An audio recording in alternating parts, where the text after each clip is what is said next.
오늘 말씀은 생명과 복이라는 제목으로 은혜를 나누겠습니다. 우리 인간에게는 생명과 복이 필요하죠. 우리 눈에는 보이지 않지만 생명이 있는 자와 없는 자가 우리 실제 삶 속에 그 열매로 나타나죠. 육체도 생명이 있는 자와 없는 자, 시체가 되죠. 죽게 되면. 또 복도 눈에는 보이지 않지만 실제적으로 존재하죠. 복이 있는 가정과 복이 없는 가정, 또 복이 있는 사람과 복이 없는 사람이 실제로 존재합니다. 그것이 열매로 나타나지기 때문에 그렇습니다. 이 세상 모든 사람들이 생명과 복을 원하죠. 이 생명에는 여러 가지가 다 들어가 있죠. 건강도 생명이고, 모든 삶 속에 생명이 풍성할 때 여러분 삶의 영역에 모든 열매가 좋은 것으로 아름답게 맺히게 되는 것입니다. 자, 그런데 우리 생명과 복, 진정한 생명과 복이 무엇인가를 우리가 잘 알아야 돼요. 세상 사람들도 많은 사람들이 복을 추구하지만 다 세상적인 복이죠. 보이는 것들, 이 땅에 살아가는 복이지만 우리가 알아야 될 것은 진짜 복이 무엇이고 진짜 생명이 무엇인가를 성경을 통해서 우리에게 가르쳐주고 있습니다. 하나님은 생명과 복의 근원이십니다. 하나님으로부터 그 복이 오는 것인데, 마치 샘물도 근원이 있죠. 그런데 근원을 막아놓고 아무리 샘물을 기다려도 그 샘물을 마실 수가 없죠. 그 복의 샘물의 근원인 그 막 닫혀있는 걸 열어놔야 그것에서 우리에게 오는 것처럼 복의 근원이신 하나님과의 관계가 열려져야, 하나님과의 그 파이프가 연결되어 있어야 그 생명과 복을 우리가 누릴 수가 있는 것입니다. 사무엘상 2장 7절 볼까요? 시작. 여호와는 가난하게도 하시고 부하게도 하시며 낮추기도 하시고 높이기도 하시는도다. 사람들은 우리가 열심히 일하고 살아가면 그 사람이 부할 거라 생각을 해요. 그런데 결과로 보면은 어떻게 보면 열심히 일하지 않은 사람이 잘 살기도 하고, 열심히 일해도 죽을 때까지 일해도 또 잘 살지 못하는 경우도 있습니다. 근데 모든 것이 다 하나님 손에 있다. 욥을 보니까 주신 이도 하나님이시요 취하신 이도 하나님이시다. 욥은 잘 알고 있었죠. 다 모든 것을 걷어갔는데도 바로 예배를 드리죠. 하나님 원망하지 않고, 하나님을 원망하지 않고 주신 이도 하나님이시오 취하신 이도 하나님이시오니 하나님만 영광 받으시옵소서 하고 예배를 드리니라. 그 놀라운 거죠. 우리가 모든 환경이 좋아질 때나 환경을 다 걷어가실 때나 우리는 예배자로 확실하게 하나님께 인정받으시기 바랍니다. 욥이 갑절에 축복을 받은 걸 볼 수 있습니다. 이와 같이 우리 힘으로 되어지는 것 같지만 실제는 하나님께서 가난하게도 하시고 부하게도 하시고 낮추기도 하시고 높이기도 하시고, 교만한 자는 물리치시고 겸손한 자에겐 은혜를 주시고. 자, 이거 하나님의 법칙이 있죠.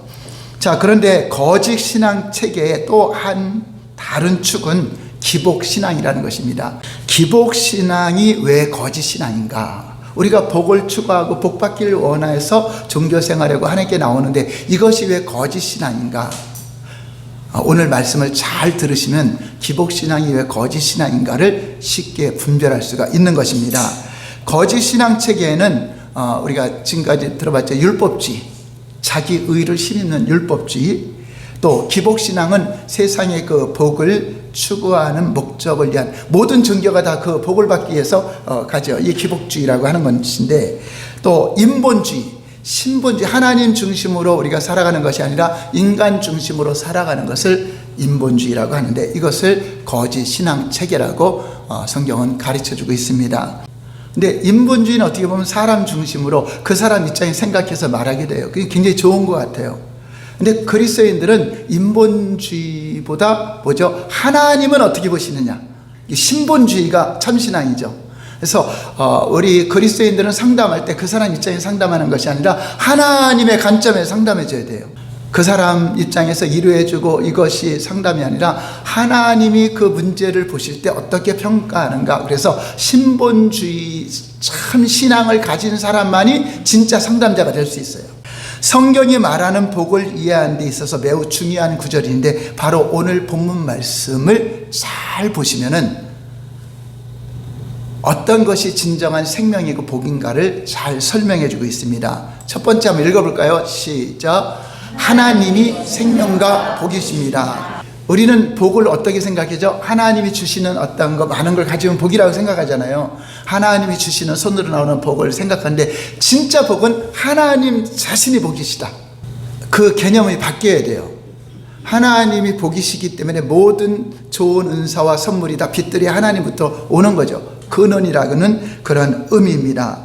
그래서 성경에서 말하는 복을 이해하는 데 있어서 아주 중요한 한 가지는 우리에게 가장 필요한 복은 하나님이 주시는 것이 아닙니다. 여러분들이 이 땅에 소유하고 있는 이것이 복이 아닙니다.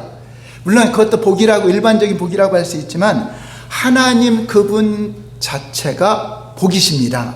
그래서 신명기 30장 15절에 의하면 하나님께서 우리 하나님의 백성들 앞에 어떠한 길이 있다고 말씀하고 있죠. 자, 15절 다시 한번 볼까요? 자세히 시작. 보라, 내가 오늘 생명과 복과 사망과 화를 내 앞에 두었나니. 자, 여기 생명과 복은 하나를 말하는 거예요. 생명이 복이라는 거죠.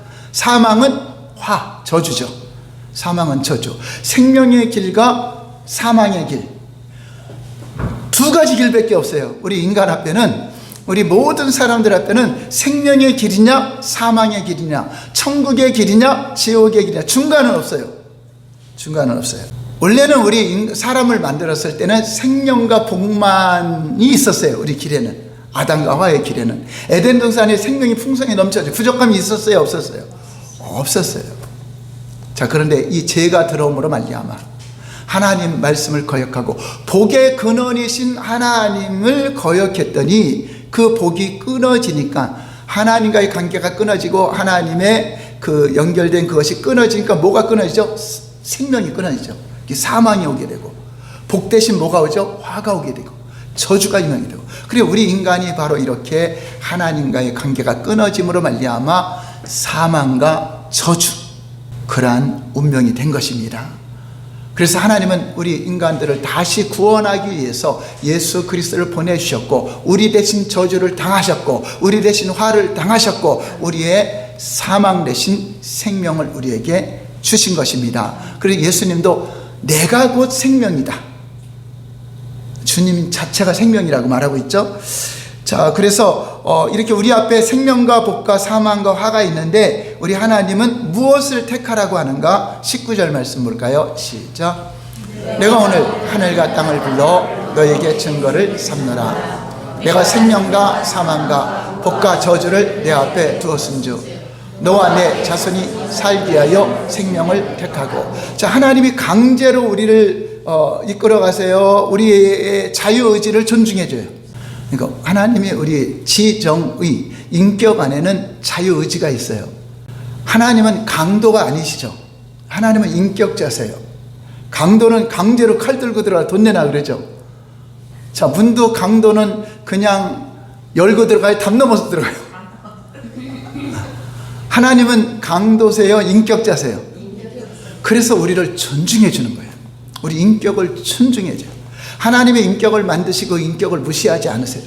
그래서 이제 너희 앞에는 아담의 범죄 이후로 생명의 길과 사망의 길이 있는데 너와 내 자신이 살기 위하여 뭐를 택하라? 생명을 택하라라고 주님은 말씀하고 있습니다. 그래서 성경에는 생명을 택하는 길과 사망을 택하는 길에 대해서 말하고 있어요. 그래서 우리는 길을 가는 사람이죠. 생명의 길을 가느냐 사망의 길을 가느냐. 내가 생명의 길을 가고 있는 줄 알았더니 사망의 길인 경우 있죠. 그래서 우리가 스스로 속지 말라고, 거짓 신앙에 속지 말라고 성경은 진리로 가르쳐주고 있는 것이. 많은 사람들이 교회 안에 나와서 주여 주여 하면서 아무리 주님을 찾는다 해도 하나님 뜻대로 믿지 않으면 결국 멸망하게 되죠. 그리고 거짓 신앙에 물들으면 열심히 신앙생활하고 하나님 떠난 결과가 되잖아요. 그래서 주님을 따르는 길이 무엇인지를 알아야 돼요. 잘 분별을 해야 돼. 생명을 택하는 것이 무엇인가? 생명이 복이라 그랬죠, 복. 근데 사람들은 하나님으로부터 이 땅에 주어지는 게 복인 줄 알고 그것만 구하고 그걸 목적으로 살아가요. 근데 주님은 생명을 택하는데 이 세상에 하나님이 주시는 복, 그걸 택하라고 한 것이 아니라 진짜 생명, 진짜 복을 택하라고 합니다. 자, 그러면 무엇이 복인가, 무엇이 생명인가를 또 말씀하고 있죠. 20절 말씀 볼까요? 시작. 내 하나님 여호와를 사랑하고 그 말씀에 청종하며 또 그를 의지하라. 그는 내 생명이시요 내 장수시니 여호와께서 내 조상 아브라함과 이삭과 야곱에게 주리라고 맹세하신 땅에 내가 거주하리라. 자, 무엇이 생명이라고 말하죠? 생명을 택하라는데 무엇이 생명이라 그러죠? 하나님. 하나님 자신, 하나님이 생명이시다, 하나님이 복이시다, 그분을 택하라고 하는 것입니다. 여기 택하는 방법까지 잘 나와 있어요. 제일 첫 번째가 뭐죠? 내 하나님 여호와를 사랑하고 그 말씀을 청종하고 그분을 의지하는 것, 이게 바로 신앙의 본질입니다. 신앙의 본질. 그러니까 믿습니다 하는 것이 아니라 하나님을 사랑하고, 하나님을 알아야 사랑하죠. 아는 것이 영생이라고 한 것처럼 이제 예수 그리스도를 통하여 내가 제사함 받고 구원받은 자녀는 이제 하나님을 사랑하는 자가 되고, 다른 종교에는 뭐 신을 영접하라, 신이 우리를 위해서 대신 죽어졌다, 그런 신이 있어요? 없어요. 근데 우리 하나님만이 피조물을 만든 우리 피조물을 위해서 하나님이 독생자를 보내주셨어요. 여러분 생각해봐요. 여러분들이 로봇을 만들었고 로봇가 죽게 되니까 자기 아들을 내줬다. 이게 가능해요? 그거와 같은 거죠. 하나님이 만든 피조물, 우리가 인형을 만들었고 인형이 죽게 되니까 아들아 너 가서 대신 죽어라 할 부모가 있겠어요? 이렇게 큰 사랑을 베푸시는 그 신이기 때문에 우리가 믿을 만한 거죠. 다른 어떤 그러한 신이 우리를 위해, 여러분을 위해 죽어준 신은 없죠. 있으면 여러분들 믿어도 되겠죠. 그러나 우리 하나님은 그렇게 하셨어요. 자, 그런데 하나님을 이제 이렇게 우리를 죽기까지 사랑했죠. 하나님은 우리를 그냥 사랑했어요. 마음을 다하고 뜻을 목숨을 다해 사랑했어요. 그게 사랑이라는 걸 보여줘요. 이게 아가페 사랑이죠. 그래서 우리도 그러한 나의 전 존재로 하나님을 사랑하는 것이 신앙의 그 본질이라는 거죠. 하나님을 알아야 되고 하나님을 믿어야 되고 하나님을 사랑해야 되는 거. 근데 이것이 되지 않고 종교 의식으로 어떤 복만을 추구하고 어떤 종교적인 의식으로 간다면 이게 거짓 신앙이라는 거죠. 신앙의 본질에서 떠나서 예배 아무리 잘 드리고 해도 그건 다 거짓 신앙이 된다는 거예요. 그래서 성경은 신앙의 본질을 지금 말씀하고 있는 것입니다. 그래서 생명을 얻는 것이 참 복인데, 그러면서 하나님은 자신이 복이다, 그는 내 생명이시다. 그리고 말씀이 육신이 돼서 오신 하나님의 아들 예수님도 자신이 생명이라고 말하고 있습니다. 요한복음 14장 6절 볼까요? 예수께서 이르시되 내가 곧 길이요 진리요 생명이니 나로 말미암지 않고는 아버지께로 올 자가 없느니라. 이게 생명이 복인데, 진짜 복은 생명이죠. 이 땅에서 주어지는 이게 복이 아니라 이거는 다 사라지잖아요. 다 지나가잖아요. 사소한 것들이잖아요. 근데 사소한 것 때문에 목숨 걸지 말라 그랬죠. 사소한 것 때문에. 그건 있으나 없으나 그거는 그렇게 중요하지. 우리 영혼의 관계는 생명이 있느냐 없느냐가 중요해요. 그 아들이 생명이요 하나님이 생명인데 우리는 하나님을 영접해야 되잖아요. 예수님을 영접한다는 건 뭐죠? 생명을 모시는 겁니다. 그래서 실상은 우리에게 생명이 있는 것이 아니라 그 아들 안에 생명이 있습니다. 그래서 아들이 있는 자에게는 뭐가 있고? 생명이 있고, 아들이 없는 자는 생명이 없다. 그래서 우리 하나님과 함께 거주하고 함께 살아가는 삶, 함께 그분을 사랑하며 살아가는데 눈에는 보이지 않아요. 믿음으로 그렇게 살아가는 것을 말하고 있는 것입니다. 그래서 진정한 복이라고 하는 건 여러분 안에 예수 그리스도를 모시고 하나님이 여러분 안에 계신 자가 진짜 복받은 자예요. 아멘. 여러분 안에 예수님이 영접되어 있으면 아멘 하세요. 아멘. 그럼 여러분은 복받은 자예요. 진짜 복. 아멘. 그 생명은 잠시 이 땅에 주어진 것이 아니라 영원한 생명이에요. 아멘. 영원히 부자를 잘 살고 아멘. 이 땅에 부유하고 비교할 수 없는 그 천국에서 영원히 부유하고, 거기서는 또 아파요 안 아파요? 영원히 건강하고, 거기서는 저주가 있어요? 평안만 있어요? 영원히 평안하고. 잠시 평안을 잠시 즐거움과 평안을 누리는 게 아니라 영원히 누리는 게 아니에요. 그것이 바로 예수님이 저주를 담당하셨기 때문에 우리의 저주가 끝났기 때문에 영원히 저주가 없는 것이고, 예수님이 채찍에 맞으셨기 때문에 여러분이 이 땅에 육체가 있는 동안에 아프고 한다 할지라도 우리가 다시 이제 새로운 집이 부활의 몸이죠. 새로운 집. 그 부활의 몸을 입었을 때는 아픈 것이 있어요, 없어요? 언제까지? 영원히.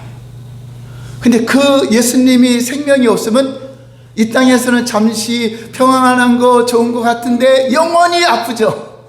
지옥에서 영원히 아프잖아요. 예수님이 채찍에 맞은 게 효력이 없어요.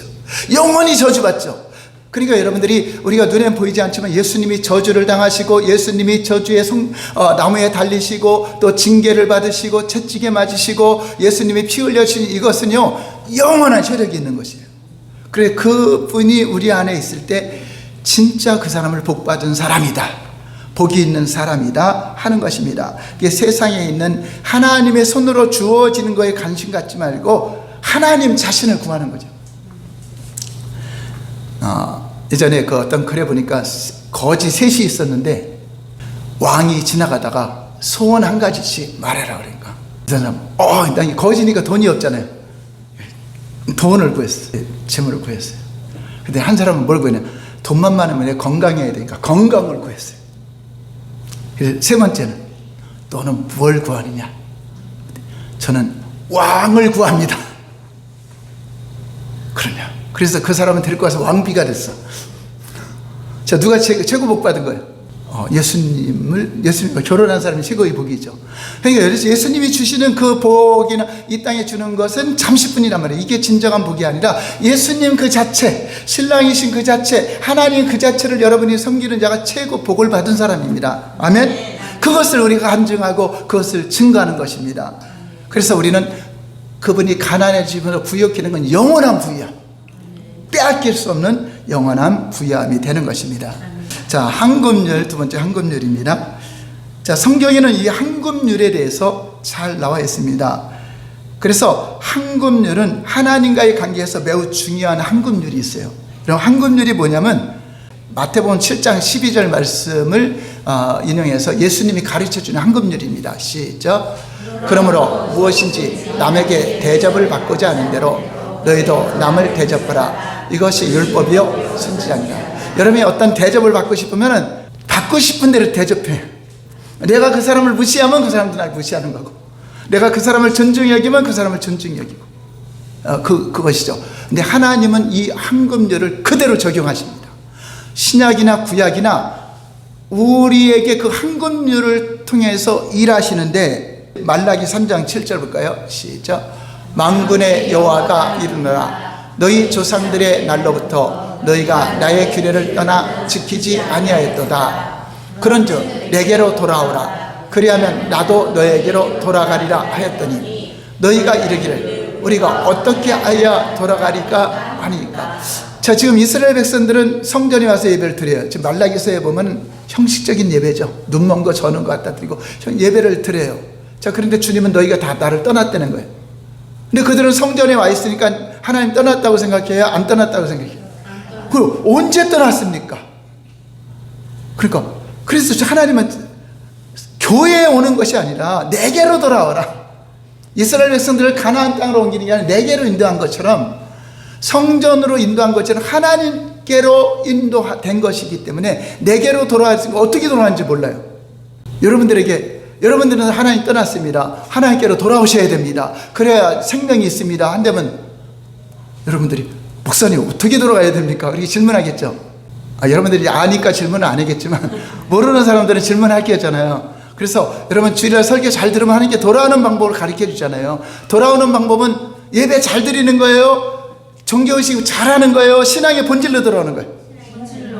신앙의 본질로 들어와야 되는 거예요. 신앙의 본질 떠나서 아무리 종교의식 해도 망합니다. 저주받습니다. 자, 이것을 우리가 가리키는 거죠. 거짓 신앙은 신앙의 본질이 없으면서 예배 드리는 자들, 결국 예배 드리고 망하는 거예요. 11조 드리고 저주받는 그런 결과를 초래한 것이 성경의 가르침입니다. 그래서 내게로 돌아오라. 그러니까 신앙의 본질로 들어오면 나도 너에게 돌아가리라. 지금 떠났다는 거잖아요. 지금 이스라엘 백성들. 그 성전문을 좀 닫았으면 좋겠다. 교회 문을 닫으면, 교회 안 나가면 내가 예수님 안 믿는 것처럼 생각을 하잖아요. 근데 교회 다니면 믿는다고 생각하니까 교회 와서도 어차피 가짜인데 차라리 문을 닫았으면 좋겠다는 것은 안 믿는 상태지 돌이키고 회개하죠. 근데 전도할 때 예수 믿으세요. 그러면 나 교회 다니는데 그러면 그거 전도해요. 잘 다니세요. 그래. 차라리 안 다니고 있으면 가르쳐나 주는데 다니고 있으면서 거짓 신앙이면 이게 큰 문제가 되는 거죠. 야고보서 4장 8절 시작.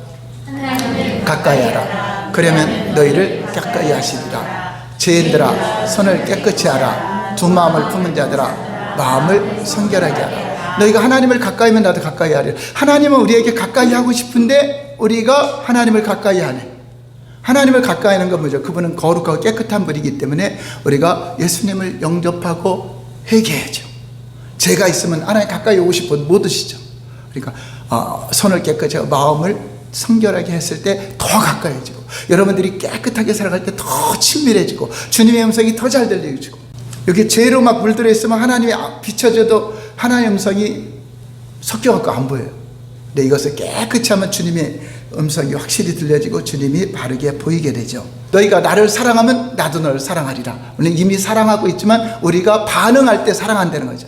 나를 존중히 여기는 자를 하나님은 존중히 여기고, 나를 멸시하는 자를 하나님은 멸시하신다. 이게 황금률이에요, 황금률. 그래서 여러분들이 그냥 하나님만 무조건 짝사랑하게 하면 안 돼요. 하나님만 무조건 우리가 함께 한다고 여기면 안 돼요. 내가 함께하는 삶을 살아야 되고, 내가 하나님께로 돌아야 되고, 신앙의 본질로 돌아야 되고, 내가 그분을 존중히 여겨야 그분으로부터 존중히 여김을 받고, 내가 그분을 우선순위 할 때 여러분들을 우선순위 하고, 여러분들이 하나님을 가장 최고의 목적으로 살아간다면 여러분 모든 삶이 하나님은 여러분의 삶의 가장 목적으로 삼는다 하는 것입니다. 그럼 어떻게 보면 쉬운 건데 어떻게 보면 한편으로는 어렵기도 하고 쉽죠. 여러분들이 하나님을 최고로 여기고 하나님의 얼굴을 구하고 하나님을 사모하고 하면 주님은 우리를 그렇게 대우해 주시고, 내 삶 속에서 저는 하나님 생각도 않고 내 마음대로 살고 내 생각대로 살면 주님은 그냥 지켜만 보겠죠. 너희가 나를 범사에 인정하라. 그러면 너를 가르쳐 주리라. 내 길을 지도해 주시라고. 잠언 3장 8절에 범사의 그를 의지할 때 우리가 이것을 표현한다면, 우리가 하나님을 찾으면 하나님이 우리를 만나주신다. 우리가 하나님을 가까이 하면 하나님도 우리를 최고로 가까이 하신다. 우리가 하나님께로 돌아가면 하나님도 우리에게 돌아오신다. 우리가 하나님을 존중하면 하나님도 우리를 존중하신다. 표현이 여러 가지지만 다 한 가지죠. 똑같은 이야기입니다. 근데 다른 한편으로는 우리가 하나님을 버리면 하나님도 우리를 버린다. 여러분들이 하나님 믿지 않고 떠나가면 하나님 버린다. 하나님도. 우리가 하나님 멸시하면 하나님 우리도 멸시한다. 그러면 중요한 것은, 그럼 하나님과 함께하면 주님이 함께하는 건데, 하나님과 함께하는 것이 무슨 뜻인가? 또 하나님을 버린다는 말이 무슨 뜻인가? 우리 생각하기에는 교회 안 나오면 하나님을 떠났다 생각하죠. 교회에서 열심히 예배드리고 열심히 모든 걸 잘하면 하나님 잘 믿는다고 여기죠. 지금 그 이야기가 아니잖아요. 그렇게 하라는 게 아니죠. 뭐가 들어오는 거죠? 본질로 돌아오라는 거잖아요. 하나님 앞에 실존하신 하나님, 살아계신 하나님과 실제 관계를 가져야 된다. 여러분 삶에 실제 주님의 역사가 있고 실제 주님과 교통하는 삶을 살아가는 것이 하나님께로 돌아오는 것입니다. 결국은 신앙의 본질로 돌아오는 것입니다. 신앙의 본질을 한번 읽어볼까요? 첫 번째 시작. 하나님을 알고 사랑하는 것, 하나님 중심의 삶을 사는 것, 하나님을 경외하는 것. 여러분 하나님을 알아야 사랑하게 되죠. 근데 알려면 어떻게 해야 돼? 친밀한 관계를 가져야 되죠. 항상 내 앞에 계신 주님과 함께 살아야 돼요. 그분을 범사에 인정해야 돼. 그분과 교제를 하고 대화를 해야 돼. 사랑하는 사람들 대화 안 하면 몰라요.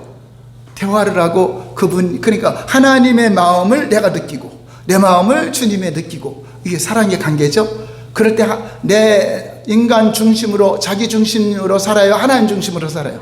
하나님과 하나님께로 돌아온 사람은 하나님 중심으로 살아요. 하나님 보실 때 어떨까? 하나님 관점 어떨까? 그래서 하나님을 무시하고 죄악 가운데 살아갈까? 하나님을 경외하며 악에서 떠날까? 그러니까 하나님을 경외하여 악에서 떠나는 것은 하나님과 친밀한 교제를 갖는 사람만이 되는 거예요. 인간의 힘으로 안 됩니다. 하나님의 임재 안에 살아가는 자들이, 하나님이 왜 임재하느냐? 너희가 하나님을 경외하게 하려 함이라. 그분이 내 앞에 계신 걸 경험하게 되죠. 체험하게 되죠. 그분 앞에서 함부로 말할 수 있을까? 바뀌겠죠. 처음에는 잘 안 바뀌겠지만 그분을 계속 인식하면 말이 바뀌겠죠. 언어가 바뀌겠죠. 언어만 바뀌어야 성품이 바뀌어요. 네, 성품도 막 철기 내려가도 주님 앞에서 진짜 인정 안 되면 죽이겠죠. 그 죽이다 보니까 이제 혈기가 다 사라지죠. 오념이 나오죠. 2년, 3년, 4년, 5년 전면 여러분 얼마나 많이 변했을까요? 하나님과 함께하는 사람과 아닌 사람, 하나 본질에서 떠나 있는 사람은 의식적 종교적인 모양과 의식은 변할 수 있어도 절대 본질이 안 바뀌어요. 거짓 신앙만 만들어냅니다. 율법주의자만 만들고 기복주의자만 만들고 인본주의자만 만들어요. 진짜 하나님을 사랑하고 본질 안에 들어오는 사람만이 변화되는 거예요. 그런 사람들이 진짜 변화된 삶, 억지로가 아니라 진짜 그리스도를 닮아가는 삶으로 1년, 2년, 3년, 4년 이렇게 합니다. 그래서 우리 예배라고 하는 것은 내가 제물이 되는 겁니다. 제물은 막 양이 양양양 하고 울고 있어야 돼? 죽어야 돼? 안수받고 죽어야 돼. 그냥 죽어요? 검으로 막 각을 떠서 죽여요? 그 하나님 말씀의 검이란 말이에요. 말씀의 검으로 여러분들이 어떤 교만한 거 있으면 그게 찔려 죽어야 돼. 그게 제사야. 내가 죽는 게, 여러분 양한테 물어봐. 야, 하나님 얼굴을 배우며 제사 드리는 게 얼마나 어떤 거냐고 물어보면 양이 뭐랄까? 말도 마세요. 죽는 겁니다. 그러겠죠. 제사는 죽는 거잖아요. 그럼 우리 대신 죽는 거예요. 우리가 죽는 거잖아요. 그럼 여러분 예배에 나오면 죽어야 돼요. 오늘 말씀 듣고 죽어야 돼. 말씀에서 벗어난 거 있으면 내가 죽어야 돼. 산제물로 드리라 그랬잖아요. 실상은 예수님이 죽는 게 내가 죽을 거잖아요. 그래서 내가 주님과 함께 십자가에 못 박혀 죽었다. 그러니까 우리는 예배 때마다 제사로 내가 죽는 거예요. 근데 여러분 10년을 죽었는데 안 죽어 있어. 말씀으로 이제 살아야죠. 내가 죽고. 그 사도 바울도 날마다 죽노라 그러죠. 그게 뭐냐? 나를 죽이고 나를 말려면 예수 그리스도로 산다 하는 것을 살아가는 거죠. 그래서 바꿔 말한다면 여러분들이 친밀한 교제 가운데 거하고 있다고 말하고 있지만, 교회 다니면서 나는 예배자로 신앙을 가지고 있다고 말하고 있지만, 여러분들이 여전히 자기 중심적으로 살아가고 있다면은 그 말은 거짓말이 되는 거죠. 여러분들이 하나님을 알고 사랑하고 친밀한 교제를 갖게 되면은 항복할 수밖에 없어요. 하나님 주권적인 통치 안에 거하게 되고, 하나님을 두려움으로 경외하여 악에서 뜬다. 악이 뭔지 아세요? 악이라니까 뭐 살인하고 들기, 이것이 아니라 악이라는 건 교만과 거만과 패역한 입, 이게 악이란 말이에요. 마음에서 온유함이 없이 교만한 거, 거만한 거. 그래서 우리 그리스도인들은 복 있는 사람은 오만한 자들과 같이 앉아야 안 앉아요? 나하고 안 어울려. 그들과 손 잡아야 안 잡아요? 안 잡아요. 그래서 절대 이방 종교인들과 손잡지 않는 겁니다. 내가 겸손한 자이기 때문에. 그래서 하나님을 경외함으로 악에서 떠나게 된다. 그래서 하나님을 경외하는 사람만이 악에서 떠나가요. 그래서 성경에도 보면 하나님을 경외해서 악에서 떠나라. 하나님을, 욥을 보니까 하나님을 경외해 악에서 떠난 자더라, 이렇게 표현하죠. 그러니까 하나님을 경외한다는 건 하나님과 함께하고 살고 있다는 거죠. 그래야 여러분 바뀌어요. 그러니까 신앙의 본질 안에 들어온 사람은 변화가 일어나. 근데 이거 안 된 사람은 아무리 인격적으로 수양이 되고 도덕적으로 어떤 그 종교적인 모양을 갖출지라도 그건 지옥가. 이 본질이 안 바뀌기 때문에. 이스라엘 백성은 그랬죠. 바리새인도 서기관들 얼마나 겉으로는 믿는 척하고 거룩하게 다녔을 것 같아요. 근데 주님은 너희가 다 나를 떠났다. 하나님 사랑하지도 않고 하나님을 알지도 못하고 하나님 믿지도 않는다라고 말한 것입니다. 그래서 우리 이렇게 친밀한 교제 안의 삶에서 떠나면 거기에 아무리 많은 하나님께 대한 종교적인 의식과 헌신과 희생이 있다 할지라도 하나님의 관점으로 볼 때는 그것은 하나님을 떠난 자다. 하나님을 멸시하는 삶이라고 평가를 낸다는 것이에요. 이게 종교생활 잘한다고 해서 그렇다고 막 하려는 거 아니죠? 잘한다고 해서 그 사람이 하나님께 인정받는 자는 아니라는 거죠. 어떤 자죠? 삶 속에서 진짜 하나님과 사랑하고 하나님과 친밀한 교제를 실제적으로 갖고 있느냐. 그래서 내가 진짜 이 안에 거듭나서 변화된 삶을 살고 있느냐. 그런 자가 드릴 때, 예배 드릴 때 받으시는 거고, 기도할 때 받으시는 것입니다. 그래서 예레미야 시대나 이사야 시대나 북이스라엘이나 남유다나 모두가 할 것이 하나님을 멸시하고 떠났다. 근데 그들이 예배를 안 드렸나? 잘 드렸어요. 자, 볼까요? 어느 정도로 예배를 드렸냐면, 제사를 드렸냐면, 예레미야 6장 17절에 20절. 남유다가 멸망하기 직전입니다. 자, 어떤 상태였는가? 시작. 땅이여 들으라. 내가 이 백성에게 재앙을 내리니 이것이 그들의 생각의 결과라. 그들이 내 말을 듣지 아니하며 내 율법을 거절하였습니다. 자, 이것은 율법에 순종하지 않았다는 것이 아니라 본질에 떠났다는 거예요. 하나님을 사랑하는 것이 없기, 떠났기 때문에 이런 결과가 나온 거죠. 자, 그런데도 이들은 예배는 열심히 했어요. 20절 시작. 시바에서 유황과 먼 곳에서 향품을 내게로 가져오면 어찌 아니냐. 그들의 번제를 받지 아니하며 그들의 희생제물을 달게 여기지 않노라. 의식들 아주 제사 예배는 잘 드렸어요. 그리고 헌금도 잘했어요. 그 당시에 남방이나 그 먼 나라는 오늘날의 남예멘이나 에티오피아 또 인도에 해당하는 것입니다. 그 당시에 차도 없었어요. 기차도 없고 비행기도 없었어요.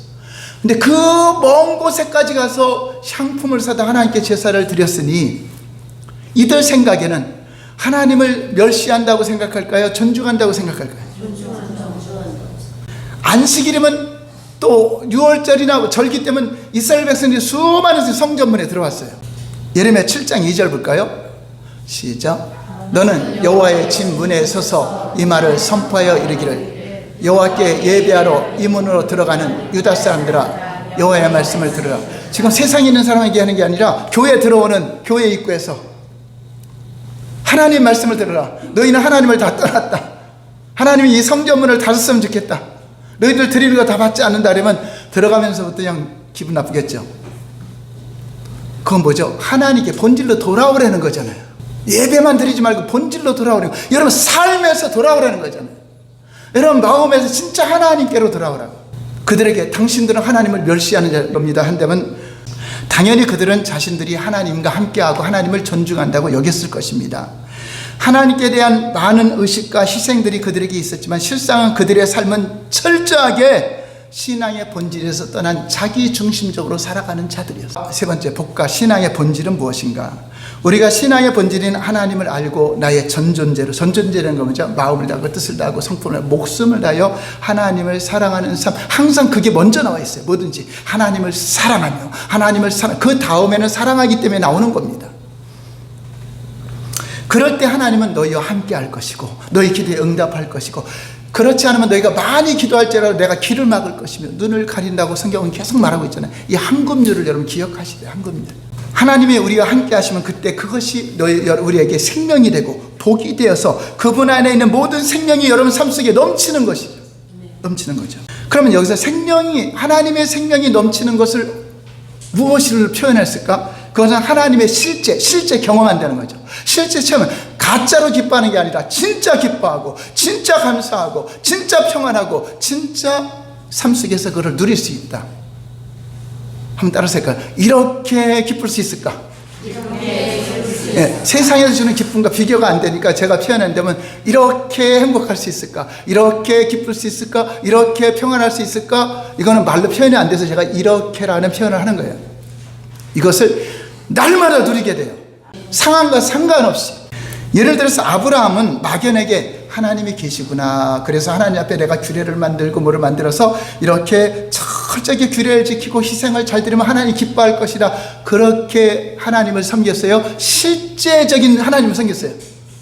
실제 하나님의 지시를 받고 하나님께서 하나님께 또 기도의 응답을 받고 하나님이 하시는 말씀을 들으시고 실제 하나님과 경험하는, 이게 실제 생명이죠. 실제적으로 아브라함을 인도하셨고 실제적으로 아브라함의 길을 인도하셨고 실제적으로 그의 기도에 응답하셨고 실제적으로 하나님의 뜻을 아브라함에게 알려주셨어요. 그리고 실제적으로 그를 위해서 싸워주셨고 그의 필요를 채우셨고 그를 통해서 하나님의 뜻을 성취했고 그 아브라함의 그 후손을 통해서 그 메시아가 온다는 것도 결국은 성취를 하셨습니다.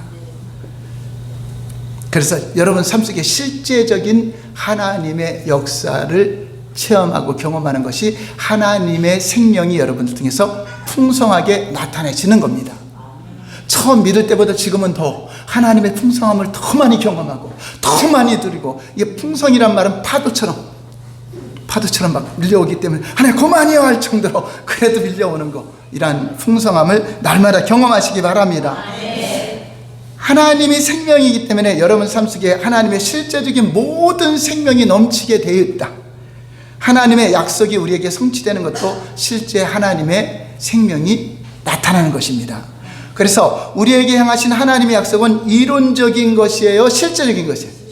성경은 이론이 아닙니다. 글자로 써 있다고 해서 이론이 아니야. 이거는 실제 여러분들이 체험해야 돼요. 아브라함의 하나님, 이삭의 하나님, 야곱의 하나님, 그렇게 여러분 알고 있으면 안 돼요. 강기순의 하나님, 나의 하나님, 성경이 말씀하시는 것을 여러분 믿는 게 아니라 말씀하시는 그분을 만나야 되고, 그 하나님을 내가 모셔야 되고, 그 하나님과 교제해야 되는 거. 눈을 뜨면서 오늘 감사하면서 일어나죠. 내 앞에 계신 주, 밤에도 보호하시고 오늘도 눈을 떠서, 여러분 눈 못 뜨는 사람이 뜨면 기적이죠. 이런 잠잘 때 눈 뜨고 자지 않죠. 눈 감고 자고. 근데 눈을 떴어요. 기적이 일어났어요, 안 일어났어요? 그래서 기적을 주신 하나님. 그래서 오늘 여러분, 오늘은요 하나님이 여러분에게 허락한 날이에요. 근데 내일은 보장 못해요. 내일 눈 못 뜨면 죽는 거잖아요. 그 내일은 하나님 날이고 우리 날이 아니에요. 그러니까 내일 염려해야 돼, 안 해야 돼? 염려를 보세요. 내일 못 일어날 수도 있는데. 그러니까 오늘은 그날 주님 안에서 호흡, 기적을 주신 하나님, 호흡 주시고 생명, 모든 게 다 기적이잖아요. 여러분 사는 게 다 기적. 그래서 저는 하루를 뭐라면 기적 같은 하루. 여러분 기적 같은 하루를 주신 게 얼마나 감사해요. 하나님이 나와 함께 호흡하시고, 하나님이 나와 함께 보시고, 나와 함께 말하시고, 나와 함께 모든 걸 주관하신다. 그렇게 하면서 주님과 동행하는 삶을 살아가는 것입니다. 하나님은 이렇게 성경에 많은 언약의 말씀을 주셨을지라도 황금률에 나타난 것처럼 여러분들이 신앙의 본질에서 떠나 있으면 하나님도 함께 떠나요. 하나님 떠나는 겁니다. 그 약속을 거두어 가십니다. 아무리 성경이 아무리 약속, 여러분 상관이 없는 약속이 돼요. 하나님의 약속 또한 하나님이 임재할 때 그 생명으로 나타나는 것이기 때문에, 엘리 제사장이 그 사사 시대에 마지막 사사인 그 사무엘 선지자 그 전 제사장이었어요. 그 당시에는 하나님의 음성을 잘 듣지 못했어요. 근데 엘리 제사장은 제사장인데 그 자녀들은 홈리와 비느하스는 불량자예요. 하나님을 멸시하는 자들이야. 자, 볼까요? 그랬더니 어떻게 하는가? 사무엘상 2장 30절 말씀 시작. 그러므로 이스라엘 하나님 나 여호와가 말하노라. 내가 전에 내 집과 내 조상의 집이 내 앞에서 영원히 행하리라 하였으나, 전에는 엘리 제사장에게 제사장으로 임명하면서 너와 내 집과 내 조상의 집이 내 앞에서 영원히 이제 하나님이 지켜준다고 약속을 했어요. 자, 그래 하였으나가 중요하죠. 자, 시작. 이제 나 여호와가 말하노니 결단코 그렇게 하지 아니하리라. 나를 존중히 여기는 자를 내가 존중히 여기고 나를 멸시하는 자를 내가 경멸하리라. 자, 그래서 그 가문이 다 폐해지고 사무엘을 통해서 이제 그 제사장이, 그 선지자의 그 직분이 이어져 가게 됩니다. 자, 아무리 하나님이 여러분에게 많은 약속을 주었더라도 여러분들이 신앙의 본질에서 떠나 있으면 이 약속은 다 거두어 간다. 거기에 약속만 걷어가요? 생명도 걷어가요? 그래서 여러분 하나님을 존중히 여기세요. 보이지 않지만 그분이 여러분 삶 높이기도 하고 낮추기도 하세요. 하나님과 약속보다 더 귀한 게 어디 있습니까? 주일날 하나님의 날에 하나님과 약속보다 더 중요한 게 어디 있어요? 여러분이 그걸 더 중요하면 하나님이 여러분들을, 여러분들이 하나님을 존중히 여기는 만큼만 존중히 여기세요. 가장 최고로 여기시기 바랍니다. 여러분 사랑과 약속도 중요하죠. 근데 하나님 약속은 더 중요하죠. 그러니까 하나님의 관계된 모든 일을 여러분 삶 속에서 난 최고로 여긴다. 여러분 가장 최고가 뭐예요? 하나님께 예배 드리는 거잖아요. 그 날마다 예배 드리는 삶을 산다면은 얼마나 최고의 삶을 사는 겁니까? 항상 하나님 어디 가도 하나님 얼굴을 구하며 살고, 이것이 최고의 삶이잖아요. 여러분 이 세상에 아름다운 게 많죠. 그거 보고 사람들은 집중하죠. 여러분들 돈 많고 그러면 아름다운 거 막 채워서 꾸밀라고 하죠. 자, 그럼 아름다움을 주신 하나님은 얼마나 아름다우실까? 그 아름다움을 창조하신 그분은 얼마나 아름다우실까? 그럼 그분을 구하는 게 최고의 아름다움이잖아요. 그래서 어떤 시편 기자가 나는 성전에서 한 가지 소원이 있다. 하나님의 아름다움을 사모하는 것이다. 그 뭐죠? 하나님의 얼굴을 구하는 거, 하나님께 예배 드리는 거, 그것이 가장 최고의 영광이다. 이런 생각이, 최고 좋은 복을 여러분 구하잖아요. 근데 그 복보다 더 귀한 복이신 그분을 구하는 게 얼마나 여러분 행복한 겁니까? 그 여러분 예배 드리는 게 귀찮아지고 힘들어지면 안 돼요. 그게 최고의 여러분 인생 짧은 시간 중에 가장 최고의 시간입니다. 최고의 감격인 시간입니다. 여러분 삶 속에서도 모든 삶 속에서 다 거기에 초점을 맞추는 거잖아요. 이날은 예배니까 다른 거 안 됩니다. 이날은 예배니까 안 됩니다. 그게 여러분 하나님을 존중히 여기는 거잖아요. 주일날 오후에도 약속이 있으면 난 주일날 주님께 예배 드려야 됩니다. 그래 그 사람에게 전도하는 거 아니야. 저 집사님은 저 권사님은 하나님과의 약속을 최고로 여기는구나. 그런데 그거 무시하고 가버리면 아이 그럼 그렇지 네가 하나님을 그렇게 중히 여기했냐. 이게 사람들에게 하나님 망신 주는 거잖아요. 하나님은 우리에게 생명과 복을 주시기 위해서 우리를 부르신 것입니다. 예레미야 29장 11절 볼까요? 시작. 여호와의 말씀이니라 너희를 향한 나의 생각을 내가 아나니 평안이요 재앙이 아닙니다. 너희에게 미래와 희망을 주는 것입니다. 전능하신 그 하나님이 우리의 가이드입니다. 사람의 말 듣는 것보다 누구 말 듣는 게 나아요? 예수님의 제자들이 잡혀갔어요. 예수 이름 증거하다가 채찍질해서 다시는 예수 이름으로 말하지 말라 하니까 버리죠. 내가 하나님 앞에서 너희 말을 듣는 게 낫겠냐, 법관의 말을 듣는 게 낫겠냐, 하나님 말씀을 듣는 게 낫겠냐. 나가자마자 예수는 그리스도이시다. 여러분 하나님을 두려워하시기 바랍니다. 하나님을 인정하시기 바랍니다. 여러분 행복하게 살고 싶죠? 근데 여러분 세상 사람과 이렇게 약속, 이게 행복한 건지 처음에 그것은 불행한 겁니다. 행복은요 하나님과 함께 할 때 행복한 거잖아요. 여러분 그 행복을 여러분 알으면은 그게 얼마나 좋아서 막 예배 가는 걸 막 기대하고 오고, 저는 뭐 40년을 믿었어도 예배 시간 찬양 시간 되면 최고 있는 힘을 다해서 해요. 그게 최고 깊은 시간이니까, 최고 행복한 시간이니까. 그 삶 속에서 항상 하나님 얼굴을 구하면서 다니는 것이 그때가 제일 기쁘잖아요. 장사모가 뭐 나한테 잘해주는 그것도 약간의 즐거움이지만 진짜 하나님 앞에 있는 그 시간이 최고의 행복임을 믿으시기 바랍니다. 호세아 6장 1절이 바로 그거죠. 시작.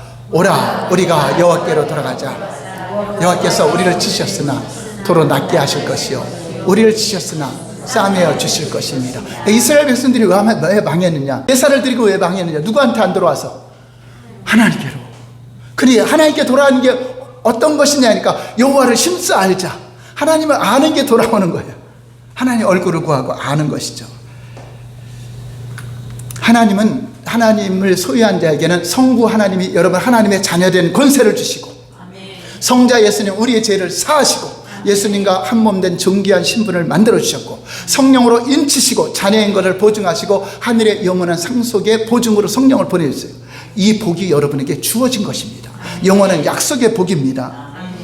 우리 시편 16편 8절 9절 읽고 이 말씀을 참고하고 마치겠습니다. 내가 여호와를 항상 내 앞에 모시며 그가 나의 오른쪽에 계심으로 내가 흔들리지 아니하리로다. 그러므로 나의 마음이 기쁘고 나의 영도 즐거워하며 내 육체도 안전히 행하리니. 그러니까 하나님, 다윗이 이렇게 항상 하나님을 찬양하고 경배하고 기도했던 그 삶이 어느 곳에서 여호와는 나의 목자시니 부족함이 없다고 고백한 것이 바로 여호와를 어디에 모셨다고? 내 앞에 얼굴과 얼굴을 대면하여 어느 날 특별하게 아니면 항상 여러분 눈 뜨고 일어나면서 내 앞에 계신 주님을 볼 수 있어야 돼요. 그분 앞에 기도하고 그분의 얼굴과 얼굴을 대면해서 할 때 여러분 함부로 말하지 않고 함부로 재짓지 않고 여러분 성품이 변하지 않을 수가 없어요. 그분 여러분이 지혜로운 자와 동행하면 지혜를 얻고, 가장 지혜로우신 분이 누구예요? 하나님이시잖아요. 그분이 우리에게 지혜를 주셔서 하나님의 성품을 담고 그 성품을 나타내는 거죠. 그분 앞에 있을 때 어떤 현상이 있죠? 9절에 나의 마음이 기쁘고, 여기서 이렇게 기쁠 수가 있을까? 또 나의 영도 즐거워하며 내 영이 이렇게 평안할 수가 있을까? 내 육체도 안전하게 보호된다 안 된다? 보호의 비결. 우리가 운동도 하고 병원에 약도 도움을 받지만 실제 하나님이 보호해 주셔야 돼요. 그렇지만 지금 병원에 힘든 게 얼마나 많아요. 네, 그런 것도 약 먹는다고 되는 것도 아니잖아요. 그래서 그 모든 복의 근원, 건강의 근원, 생명의 근원, 그분이 다 누구죠? 그는 내 생명이시니 그 하나님이 있기 때문에 여러분 삶에 이제 오늘부터 내 앞에 계신 주님과 함께 한번 동행해 보세요. 잊어버리지 마. 24시간 하면 잊어버리지 마시고. 그럼 여러분 삶이 얼마나 변하는가. 그분 앞에서 여러분 생각도 함부로 하지 않아요. 그분 앞에서 말도 함부로 하지 않아요. 그게 처음에는 힘든 것 같지만 그렇죠. 불편해져. 하나님이 항상 쳐다보고 있으면. 그래서 보이지 않으시는 건데 보이는 눈으로 쳐다보고 있으면 화장실에 앉아도 불편할 거예요. 그렇지만 그분과 함께 그렇게 1년, 2년 살려면 진짜 주님이 주시는 기쁨 어느 날 여러분들이 깜짝 놀라게 될 거예요. 이게 참 기쁨이구나. 이게 참 평안이구나. 그러한 삶을 여러분이 누리시길 바랍니다. 그분이 생명이십니다.